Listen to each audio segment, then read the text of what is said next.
If you feel like your content is dying on the vine, it's falling flat, and you're just like preaching to a brick wall, let's talk about the 7 content mistakes that you may be making.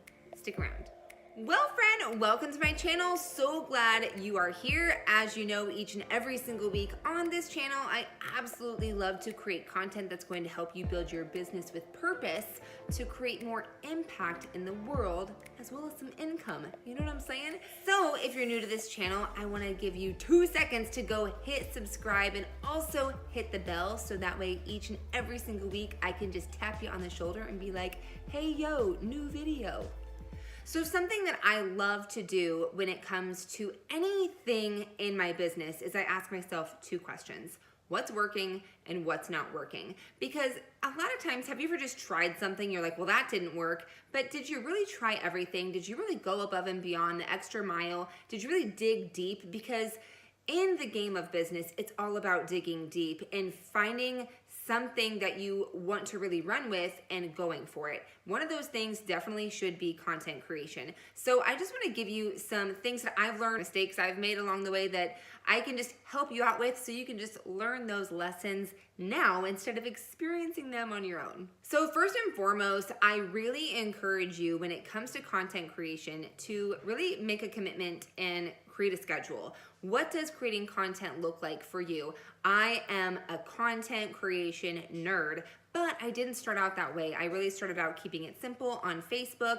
Now I've branched out over onto Instagram, as well as here on YouTube was one of the very first places that I started creating content. So what I want to help you with is really deciding what is the best way you want to start delivering your content and coming up with that schedule. Now, there's a caveat to this. Posting doesn't count, okay? I don't count posting. Yes, it is content and you're creating posts, but that's a given. Everybody's creating posts. You should at least be creating 1 or 2 posts a day on the social media platform of choice, whether that's, Facebook, Instagram, wherever you're hanging out. But when it comes to the valuable content pieces, the lessons, the experiences, the training, the education that you're delivering to your audience, think about the way that you want to deliver that. Is that going to be in the form of video?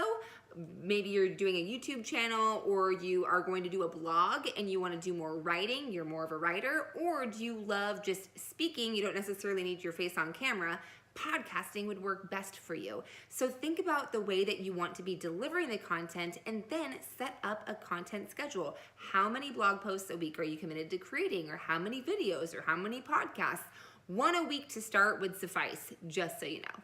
The second thing I'm going to recommend is you pick a lane and you stay in it, okay? I cannot tell you how many people overthink, overcomplicate, overshoot in trying to do too many things.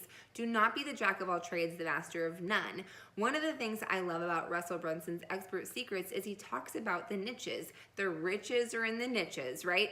But what he talks about even further is the sub-niches. Picking the niche, but then going deeper. Like, what are the 5 degrees deep that you can go to actually figure out what niche market you're in? So take, for example, I am an online marketer, but the thing that I love talking about most is content creation and product creation. Now, do I throw in some mindset? Of course, but I do that in my own twist, focusing on faith-based leadership. So anything that you're doing, you really want to hone in and really, like, what is that thing? Like, I know some people who are masterful at teaching how to grow Facebook communities. Other people are masterful at, teaching people how to make money with webinars. Like, it's something very specific. Can you do a lot of things? Of course. But what is the thing that you can really hone in on and become the go-to person for? The third thing here is kind of a twofold. It's not having a strategy in place or having way too many strategies in place. When you really want to hone in on a strategy, take YouTube, for example. If you really want to grow your subscriber base, like, this should be your focus. It shouldn't be this and then Instagram and then Facebook groups and then building a blog. Like, all the things it's like way too much. I suggest taking like 30, 60, 90 days and honing in and ramping up on a strategy. So don't think that you have to do it all at one time. Build some momentum and get something going before you start going in a different direction, because it's going to be easier to build a solid foundation in one place and then just start pointing people to those other places when you start doing multi-channel marketing, which I'll get into here in a bit. And I get it. There is a lot of facets to marketing a business. You know, we have email marketing, we have content creation, we have blogging and video, and there's all the things, right? But Rome was not built in a day, and neither will your business, baby. So just pick one and really get into a rhythm with it so it becomes a consistent part of your daily activity or your weekly activity, whatever that looks like. And then you can start to pull new things in, creating simple habits one at a time. The fourth thing I notice is that people give up way too early. Can you imagine, like, thinking of the moment that you're ready to give up and quit on a strategy, that if you just would have done one more video or one more blog post or one more podcast episode, like, that could have been the one that could have done it for you, that could have really tipped you over the edge or took you to a new level or really helped you have a breakthrough to where you're like, yes, I can keep going, I can do this.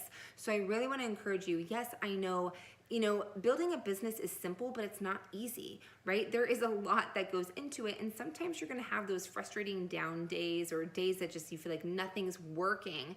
I want to encourage you not to quit on the strategy you committed to. Keep going, connect with people who are doing it well, see what's working for them, start to like get very resourceful and really put it to use, like the things that you're learning, take action on that.